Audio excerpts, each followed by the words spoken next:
I heard an incredible story on the radio recently.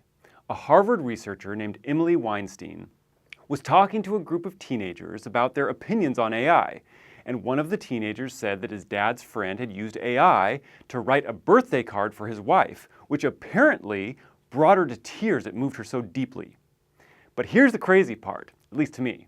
The teenager who told the story thought it was a great example of AI's value. To him, it showed why AI was useful in your writing. The other teenagers agreed. Weinstein, the researcher, said that her reaction was a little different and she wanted to understand their viewpoint better. A different teenager explained, "Isn't the intention what matters? Like, if he brings you flowers from a flower store, he didn't grow the flowers or pick them, and you still think it's really nice. So, isn't that kind of like what's happening here?" Whoa.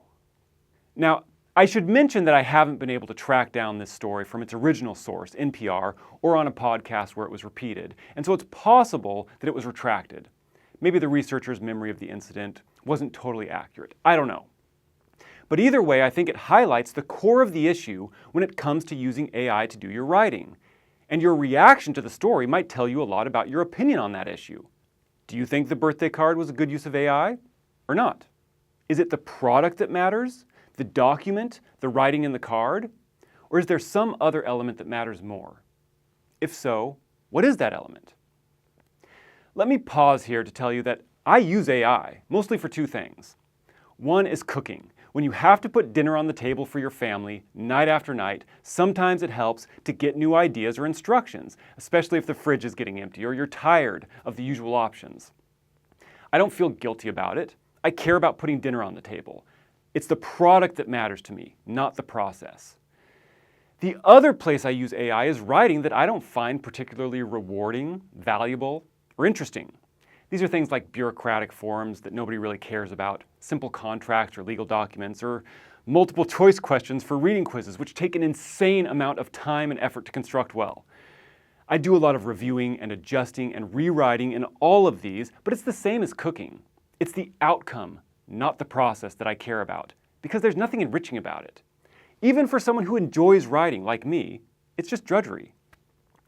For some people, that's what all writing feels like, drudgery. They only want to arrive at the outcome, the meal, the document, as quickly and easily as possible.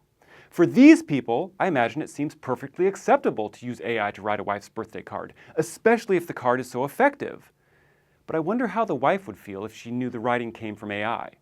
Would she see it as a bouquet from a florist? Or like an exam her husband had cheated on? How would you feel? For some of us, a lot of writing is enriching, interesting, meaningful, even enjoyable. In these situations, it's not just about the product. It's about giving expression to something inside you.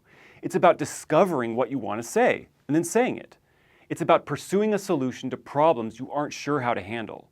It's about exercising or developing a skill, about connecting with other people, being understood. In these situations, we're interested in more than just the destination. We're interested in the journey because that journey fulfills something deeply personal and human in us. For those reasons, we think it's worth it to do the work ourselves, even if AI can spit out a document as good as ours, or better. The question is where to draw the line. That's what we're really arguing about when it comes to AI. It's the heart of the issue with the birthday card and the essence of the dilemma facing writing students. Teachers usually see their coursework as important, enriching, even interesting.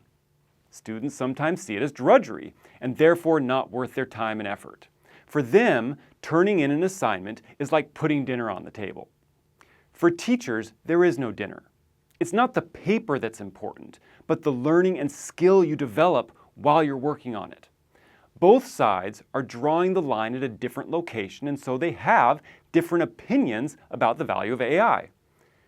We could probably all benefit from thinking a little harder about the purpose of our assignments, whether we're the ones giving them or completing them.